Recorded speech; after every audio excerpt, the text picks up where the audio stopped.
the way Andy and I decided to frame this was to talk about what maybe a historian would be thinking about when they looked back at the news from 2023, 50 or 100 years from now. Now, that assumes there's still humans and historians 100 years from now, and assumes that we in 2023 might be able to figure out what they're going to be thinking about.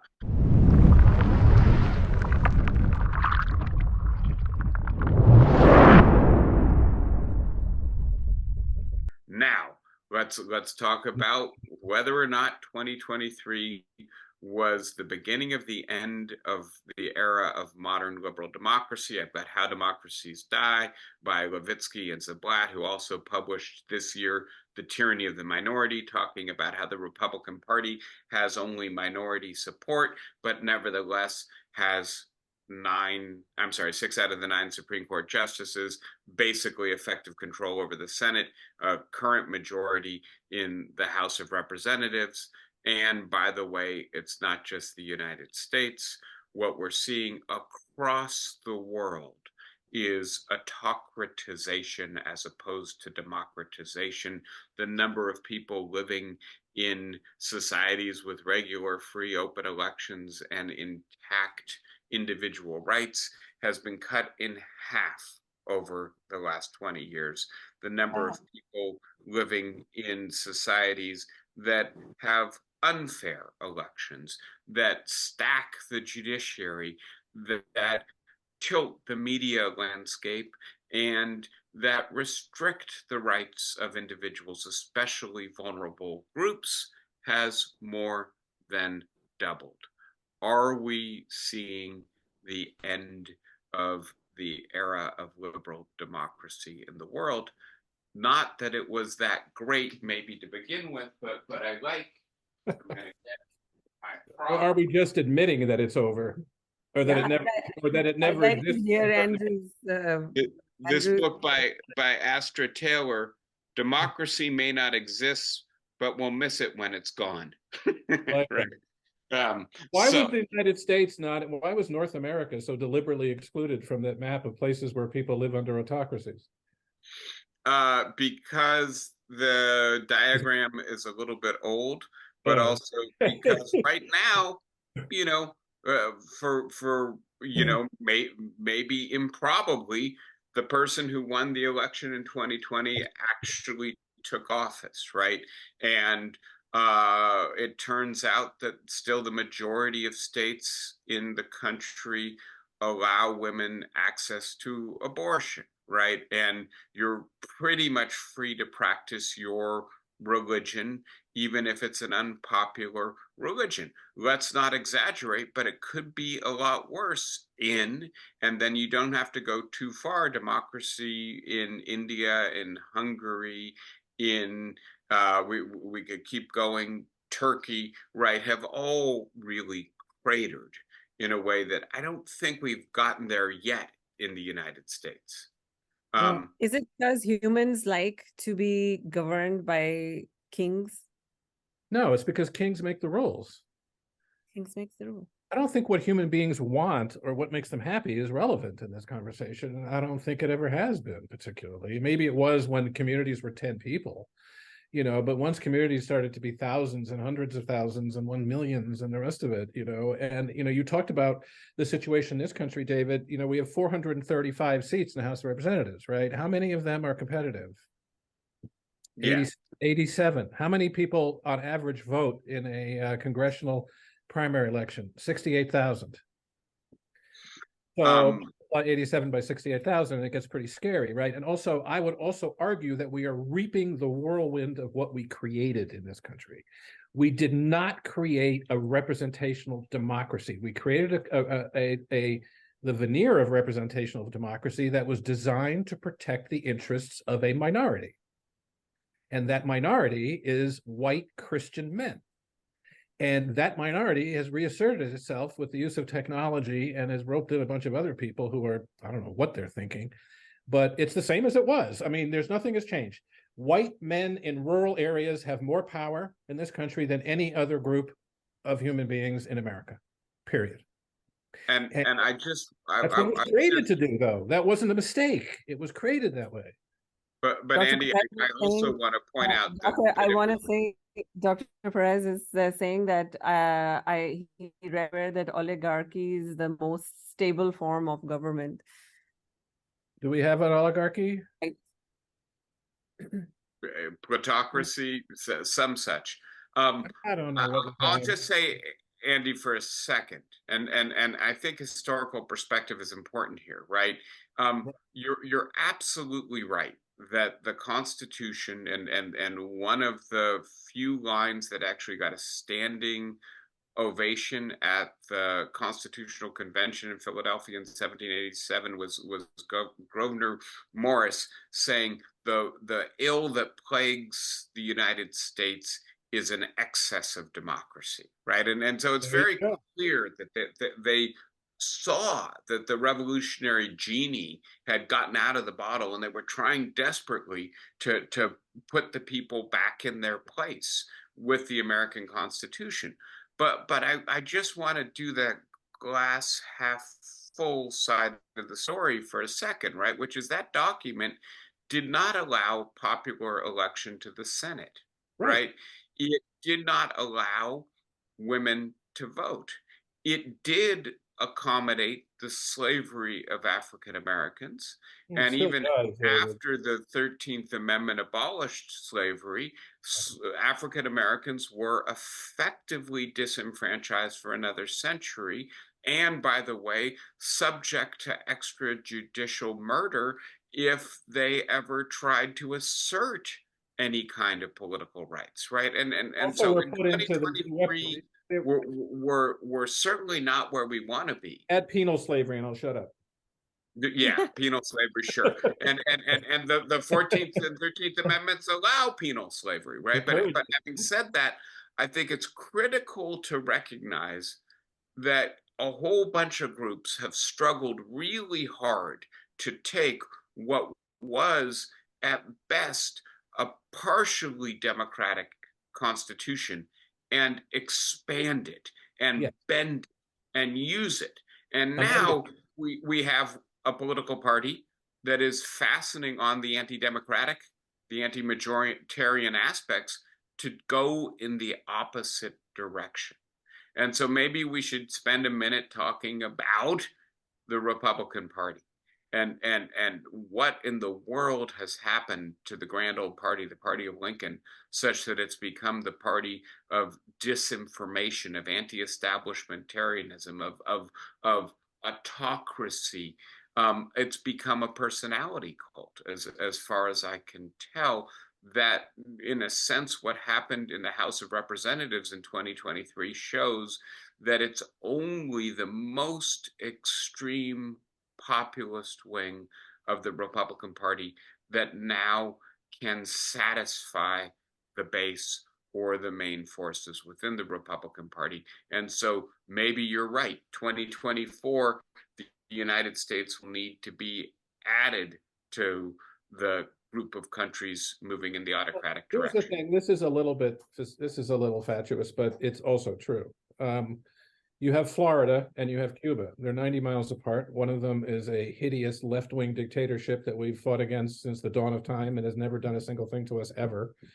And the other one, a democratic state, and the women in Cuba have more rights than the women in Florida. That is a situation that should appall most Americans. The problem is most Americans go, oh, well, Joe Biden's old. The New York Times told me he's old, and then they go home. He is old. Well, if Donald Trump is elected in 2024, he will be the oldest person to ever be president of the United States. So will Joe Biden. They're 3 years apart. Do you think 3 years makes a difference between two people? I mean, it just doesn't, and this goes back to what you were talking about before, which is political communication and the vocabulary we use and the way we talk to each other. And I think what what happened to the grand old party happened really after the Civil War, but it accelerated greatly. And with the Democrats and the Republicans kind of changed places in the 20th century, right? And and I'm sorry to say, I know everybody is nostalgic for him, but Ronald Reagan is the guy that opened the door to this. And the Republican Party started to social engineer hatred and religious intolerance in 1980 because they could no longer be just bigoted in public. And they were trying to get all the racists in the South to vote for them. And we are paying a really steep price for this. And it didn't happen with Donald Trump. It didn't happen with either of the Bushes. It goes back almost 50 years now. And those of us on the liberal side, should shoulder some blame here. I don't think Cuba's a hideous government either, Michael. I was being facetious. I'm sorry. I was giving Michael just said Cuba is not a hideous government. I agree with you entirely. I think Florida is a hideous government. I was being dramatic to make the point. How much of American corporate foreign policy has been based on replacing left-wing dictators with right-wing dictators? It's basically the fundamental basis of American corporate foreign policy. And look at the price we're paying for it. It's staggering. Castro came to the United States for help, and we told him no because, I don't know, he smoked cigars and wore a green jacket. I don't know. Ho Chi Minh came to the United States and asked for help, and we told Ho Chi Minh to go piss up a rope. And where'd he go? He went to China. Where else was he going to go? The American obsession with this idea that somehow left-wing authoritarianism is worse than right-wing authoritarianism, that has exacted a price on the world that is just gigantic. Just gigantic. So one of the things you said, Andy, put me in mind of something I heard recently, which is the most hated figure in Indian history from the perspective of the BJP, right? From the perspective of Modi's party, which rules India right now. Any idea who it is? Gandhi, I guess. Gandhi. Gandhi. Yeah, of course, because he preached love and forgiveness. Exactly.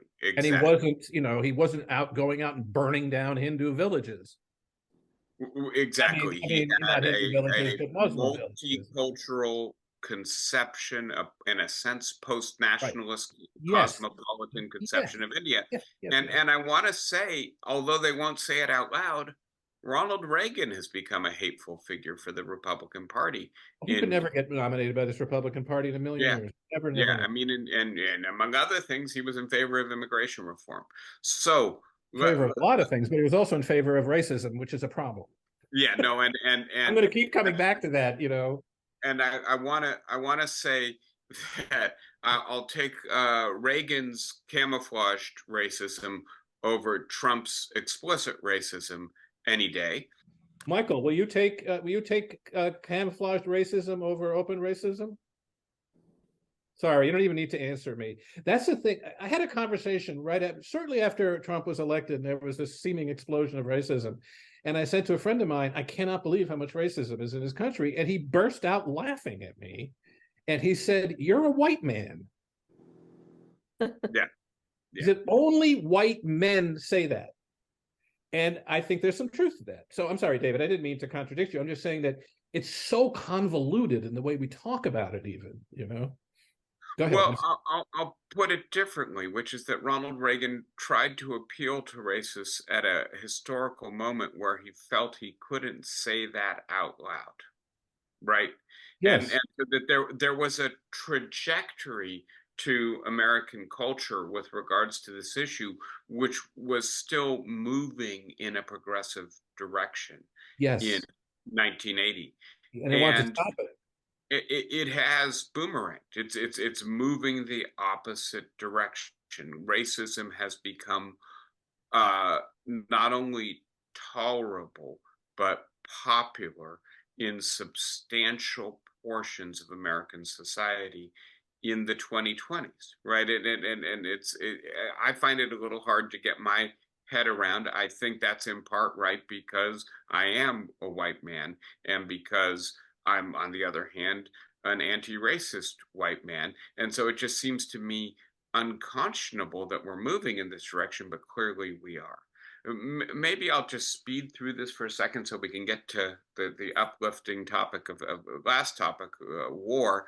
But we've got a lot of rot in our democratic institutions, in the public sphere, as we've already discussed. Our plutocracy no longer responds at all to what average citizens think, but responds quite well to what people who can write big checks or corporations who can hire lobbyists think. And I don't think we need the fancy graphs from the fancy regressions of political scientists to prove this, but we can prove it if we want to. And by the way, Daniel Ziblatt, and one of the co-authors of How Democracies Die, in his earlier work, says that the number one indicator of how stable your democracy is whether or not your conservative party supports democracy, or only supports it when it wins elections and turns against it if it's ever going to lose an election. And more conservative parties are becoming fair weather friends of elections. Let's not forget about the liberals too. We need, what we can talk. That's a whole discussion. So I'll stop. And those weak institutions are trying to manage a tidal wave of immigration, and many people are feeling threatened by that immigration and what it's doing to their sense of national identity. We're looking at, on the one hand, a transition into a post-traditional culture in which many more people are not religious, many more people are not identified with traditional gender ideas, and many other people find that to be very challenging. And then huge levels of inequality, right? And there are two different ways of looking at this. 10% of the population has more than 2/3 of the wealth. 50% of the population has less than 3% of the wealth. And then again, the work I'm reading right now, Branko Milanovic's The Capitalism Alone, calls this the curse of wealth. The richer a country gets, the more unequal it becomes, the more concentrated its wealth becomes. And he thinks he can prove mathematically, economically, that this is a necessary trend unless we adopt policies to change it.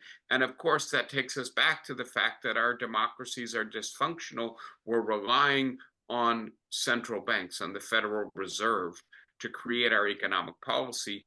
And the kinds of policies the Fed Reserve can implement tend to increase inequality, not address inequality. So all of that gets us to a Republican Party where 56% of Republican voters say that the reason that Donald Trump is being prosecuted is because he stands up for people like you, not because he did anything wrong. And it really worries me that this is the direction the Republican Party is going, and that it's a direction that leads it to basically put crosshairs on American democracy and opponents. Is there any way we can solve this without addressing the fact that we have allowed politics in the United States to become $1 trillion a year industry? There is no money in agreement. There's only money in disagreement. And this is a bipartisan failure. Barack Obama had a great deal to do with the destruction of the federal financing system, which was screwed up. I'm not saying it was a good system. But he opted out of it. Yeah, Citizens United as a decision was catastrophic.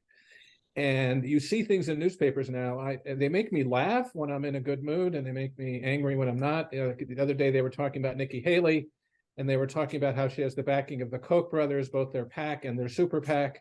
And then the AP put in this line that said, of course, the campaign cannot coordinate with the super PAC. The fact that a news organization like the Associated Press would write that sentence in 2023 is shocking to me. It hasn't been true ever, and it's certainly not true now. What does that mean, where a campaign cannot coordinate? The law says that if you are a super PAC where you can donate unlimited amounts of money to anybody you feel like it, even if you're just Meta, a corporation that doesn't actually exist, it does not apply to super PACs. Super PACs can give as much money as they want. And the thing that's supposed to stop it from violating the so-called campaign finance regulation in this country, which is a joke, is that they're not allowed to get, the head of the super PAC and the candidate are not allowed to get together and discuss what ads they're going to run in Iowa. It's just absurd. And the idea that they don't do that, the idea that that's stoppable, it has just been at the heart of what's wrong with this system for a very, very long time. And so there's this interesting thing that super PACs sometimes do, which is they publish stuff online in obscure places in the hopes that the campaign will discover it, in the hopes, right? And knowing that they will discover it. So the right wing will tell you until their faces fall off that George Bush's campaign did not create the Willie Horton ad. Right. That was the first one of these big super PAC lies, and that dates back to 1988. 1988. You know, I mean, I'm shocking. I'm gonna resist the temptation to get the last word on this topic.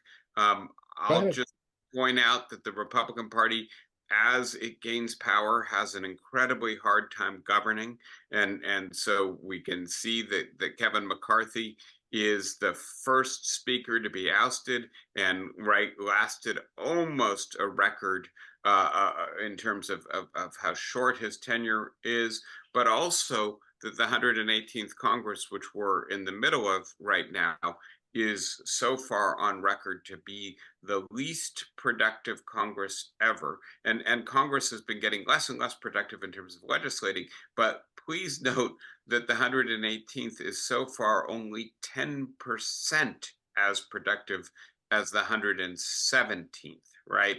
And that's just how much legislation is being passed. I think if you then ask, oh, by the way, those bills are like military appropriation bills or continuing resolutions to fund the government, basically this Congress has done nothing so far. And that reflects the fact that the Republican Party really doesn't have a positive governance agenda. What happened in the 113th Congress? It was, oh God, 2013 to 2015. Okay, you answered my question. That's Denny Hastert, right? Yeah, right. Denny Hastert, right? The guy who abused his children on the high school wrestling team. Let's just notice at the same time, right, that we're headed into a presidential election. One of the two leading categories is, of course, facing 91 counts, all of them felony counts, in 4 separate criminal trials. And by the way, has now 2 states that have concluded that he shouldn't be on the ballot because the 14th Amendment, Article 3, bans an insurrectionist from serving in federal government. And now the Supreme Court is going to have to decide, right? Is that the right way to interpret the 14th Amendment? Is the president I now refer to that as the GOP super PAC, formerly known as the Supreme Court, but yeah, well, and I'm not entirely sure that how they're going to rule.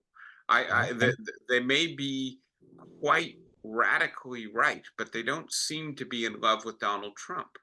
And by the way, they are in certain respects conservative about the rule of law.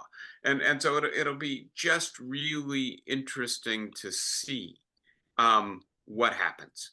And on the other hand, in addition to, like, you know, from a pointy-headed political science point of view, saying it's going to be really interesting to see, it's really, really dangerous for our democracy. Imagine the scenario in which 9 unelected officials, with all of them having Ivy League degrees, keep a candidate supported by a third of the American population with incredible devotion, vehemence in their dedication to him off the ballot, right? That may be legally the right decision. Democratically, it's going to be incredibly difficult. There's an argument that's being made now that somehow preventing someone who tried to destroy the country from running for president is undemocratic. I just don't buy it. It may cause unrest, it may cause instability, but the new mantra on the super rich alleged liberal right side, which includes the New York Times, is that this is somehow undemocratic. I can't accept that. Maybe I'm naive, but I just cannot accept it. Yeah, and without tempted to tunnel down into the political theory details about whether or not democracy involves commitment to the rule of law or not, I won't, right? But the Constitution tells us who's qualified. A super charismatic, incredibly popular 25-year-old still has to wait 10 years to run for the president, right? But they have to be a natural born citizen. although that's what that is debated, and not an insurrectionist, by the way. Not not that that's insurrectionist. been And by the way, it particularly was relevant up one to of the now. arguments that some of the people we're hearing now from I can't remember his name. I'm sorry, he's a representative from New York who is in a swing district and is obviously going to lose. Otherwise, he wouldn't be saying this. But he's saying that, well, you have to be convicted of insurrection. Right. Was Jefferson Davis Which, ever convicted of a crime? well, and that's against the clear and obvious text. Right. But also, if you look at the one example, which is after the Civil War, they were all banned from public office. None of them were convicted of crimes. Right. In a court of law. And by the way, we have the former president trying to avoid being convicted by claiming complete immunity. Let's talk about war. Yeah. If the Supreme Court gives Donald Trump complete immunity, then there is no longer any rule of law. So that debate doesn't matter anymore. Yeah, agreed. Okay. Let's talk about the return of war. And again, and by the way, I do want to just notice for a second Dr. Marcelin's comment that as a Black woman, she prefers overt racism to occult racism, and I think this ties in here in the sense that, well, maybe war has been ongoing for the last 50 years. It's just we haven't been paying enough attention to it. We could talk about the Sudan, we could talk about Yemen, we could talk about lots of other places, but it certainly seems like the kind of war that we're seeing in 2023, whether it's the Russian invasion of the Ukraine or the war in Gaza as a result of Hamas's attack on Israel, is a new level in terms of the danger, in terms of the risk of escalation. And it worries me that the institutions that had kept that kind of interstate warfare, which tends to be the most deadly, the most destructive, to have the highest risk of escalation in check, that those institutions are weak, and their weakness is such that they no longer contain this kind of war. So why don't we talk about war for a minute or two before we break up today? I have, among other things, the idea that in 30 days in Gaza, more civilians were killed and injured than in 563 days in the Ukraine. I'm not trying to suggest an equivalence between the two wars, but that's a kind of stunning comparison, just in terms of the level of lethality of these conflicts. I think we need to ask ourselves a question, and it's could you go back a second? I want to use your words, the Cold War. Okay, that post-Cold War world order, did it ever really exist in the first place? Or is it now is this stuff that's happening now, or are we just finally seeing it? Was there ever really a Pax Americana, and it's over now, or did it never really exist? And those are the tough questions we have to face, I think. But I think what we're facing is unprecedented in the last certainly 70 years, right? And it's quite extraordinary. And if you just look at the way that these two wars have sort of polarized and divided people, and also have both at different levels, Ukraine less so than Gaza, but there is no idea that the other side has anything to say. Period. End of discussion. There is no conversation about Gaza right now. You're either for us or you're against us. And the same was true about Ukraine. You either were a wholehearted supporter of the fictional democratic aspirations of the Ukrainian people, or you were a supporter of Vladimir Putin. There was nothing in between. And it's a really dangerous place to be. And every time that the world has gotten into one of these, look what happened in the subcontinent. When the Europeans decided to divide the subcontinent into two irreconcilable groups of people that would spend the rest of eternity killing each other. It's just awful. And it comes back again to our political conversation. I just spent a semester, you did it too, but I was talking to students at Sarah Lawrence about civil unrest in the American media. And talking about Gaza was just painful and difficult for every single person in that room, because they all wanted to be decent people, but their society is telling them they can't. They have to pick sides. This is what gets us into trouble. So I want to go back for a second to what you started us with, Andy, and we do have several subcontinentals in the room with us who might have something to say about, the role of conflict. I'm not sure that it's entirely the British who are to blame for that division. But having said that, They get a lot. You asked whether Pax Americana was real or not. Right. And so let me start with a little bit of data that I think will maybe just give us some background for thinking about this, right? So whether we talk about the number of wars, the number of wars between great powers, the average duration of wars, or the number of people killed in wars overall, or per 100,000, in every one of those categories, the period from, and in particular, 1990 to the present, has been one of the least deadly periods in the modern era, right? And I do think, there's two different ways of thinking about Pax Americana.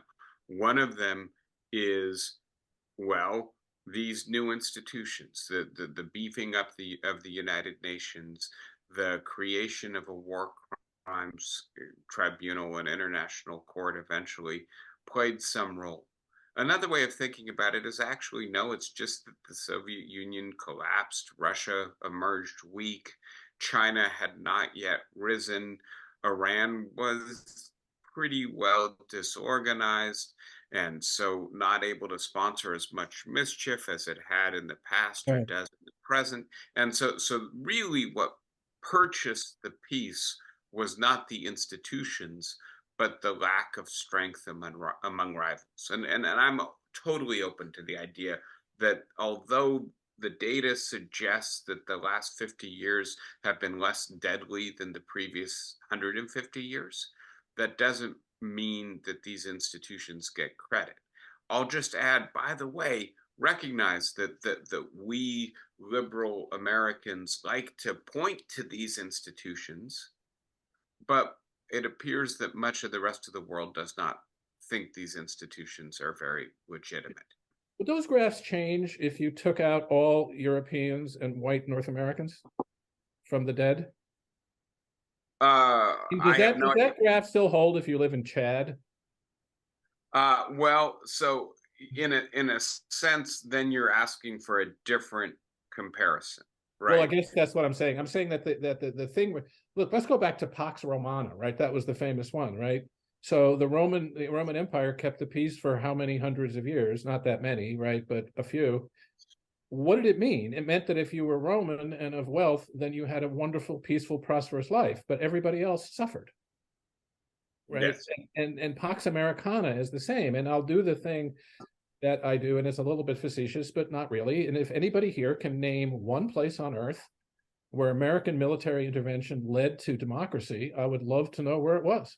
And I'll just reinforce what you're saying, Andy, which is if you look at the distribution of wealth in the world, right? Yeah. The United States, which has less than 5% of the population, has 30% of the wealth. And then, by the way, this other category, right, which constitutes several billion people, has a negligible 3% of the world's wealth, right? And so it, I'm thinking of Pax Romana and the tribute that the rest of the world had to pay to Rome as the price of their peace or subjugation. And subjugation, David, that's very well put. Yeah. Right. And I think that something similar, much of the rest of the world is bristling to get out from under Pax Americana, American peace, American institutions. And yet, I'm not entirely convinced, going back to this slide, that Robert Kagan isn't right, that we may, it's back to democracy may not exist, but we'll miss it when it's gone. Pax Americana may have been a system for extracting wealth from the rest of the world, but nevertheless, is that worse than returning to the level of warfare and death that was characteristic of much of the modern era, especially now that we have all of these chemical, biological weapons, and war can become just so much more miserable. Look at the poor people of Gaza, right? The number of women and children being killed. By the way, it's probably double this amount today. The cutoff line there is November 22nd, right? Yeah, we're above 26,000, right? Aren't we in the top line number now? Yeah, I think so. So almost exactly double where it was. The media keeps saying about the Gaza Health Ministry, which obviously is run by Hamas. Yes. But they also keep saying about the Gaza Health Ministry that they don't differentiate between combatants and non-combatants. There are no combatants. If you look at the definition of what a combatant is in the laws of war, in international war, there aren't any except Israel. They're fighting against a non-state actor. So differentiating that, look, I'm not defending Hamas here. I'm not saying that murdering people at a music festival is a great thing. It's a horrible crime. But the people of Gaza, how do you differentiate them from combatants? If someone gets up and says, I support Hamas, does that make them a combatant? It certainly does to Israel, right? They're being arrested. So, the definitions here are very, very strange. And also, we don't know anything right now. Every day there's new stuff coming out, right? The Times had this big story yesterday about where was the Israeli army on October 7th. I don't believe any of this stuff. And the media reporting on the Middle East is naive at best. I mean, the New York Times actually had a headline the other day that said, Israel begins ground offensive under veil of secrecy. When in the history of warfare did a government call up the New York Times and tell them they were going to start a war? Well, actually, it happened once, but that's because we had a really good source. But it just doesn't happen, and it just, I don't think, I'm very critical of the media right now, partly because I spent my whole life in it, but they're not doing us any favors, and certainly they're not doing us any favors in the way they frame the kind of big moral questions, right? So I think we should try to conclude on a positive note. And so I've got two things I want to point to as being better stories from 2023.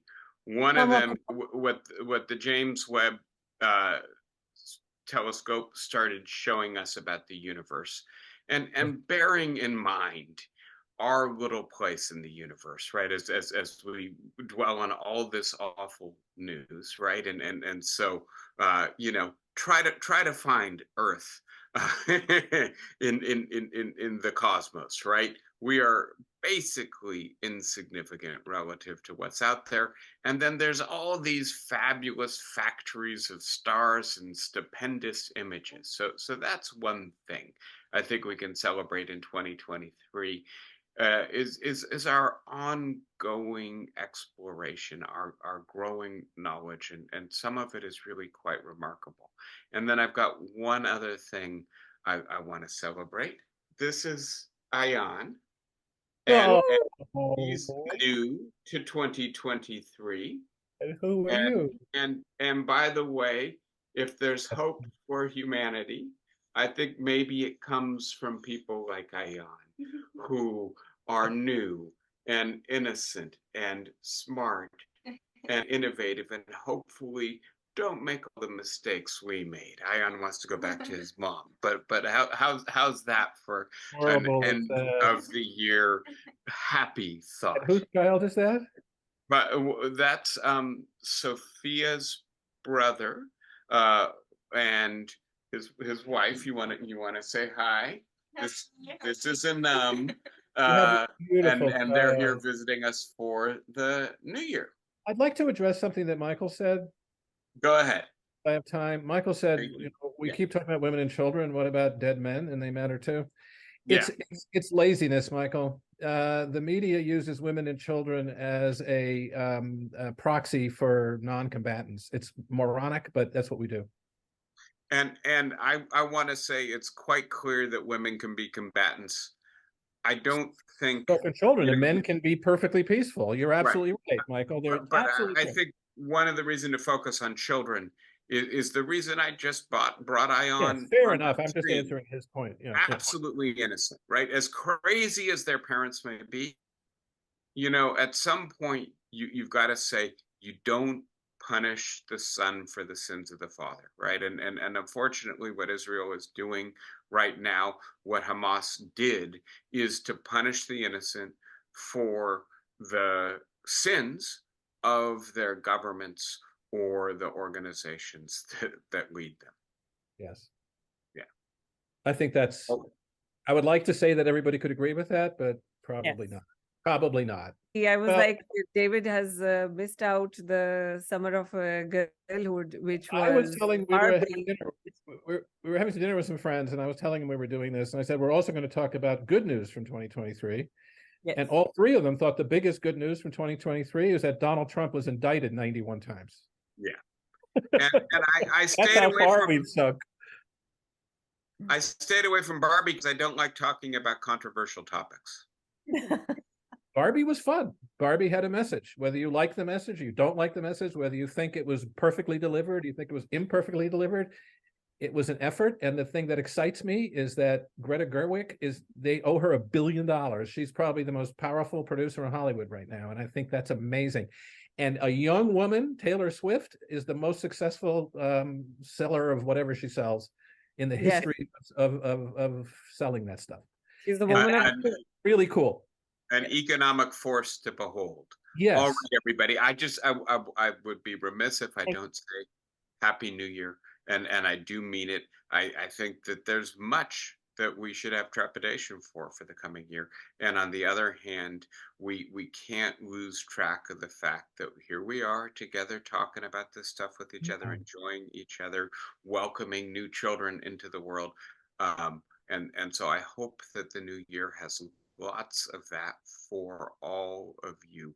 Thank you for joining us here today. And looking forward to more of this. Minerva will keep going. We're going to keep trying to build this platform up. Sophia is a dynamo and is the force behind all of this. Thank you so much, Mike. You also spend a lot of time with really smart young people, right? And I just did, and I don't want to be Pollyannish about this, but I just spent this semester with 19 of the smartest young people I've ever been in a room with. And it gave me great hope about, these are my students at Sarah Lawrence, and it really gave me great hope. And some of them are just brilliant. And your point is exactly correct. And they're at the cusp now where they're either going to turn off or they're going to turn on. And we need to focus on keeping them turned on. And I don't mean in the Timothy Leary way. Yes. Not that that's entirely bad, but. Well, whatever. It's a different topic. Yes. All right, everyone. Wonderful being with you. Happy New Year. Be safe. Yeah. Have fun. David, Hi, thank you, David. Thank you. Thank you, Andrew. And thank you, everyone, for coming in. It was such a great honor to host this. And I am hoping that we'll do more of these in the next year. Bye-bye.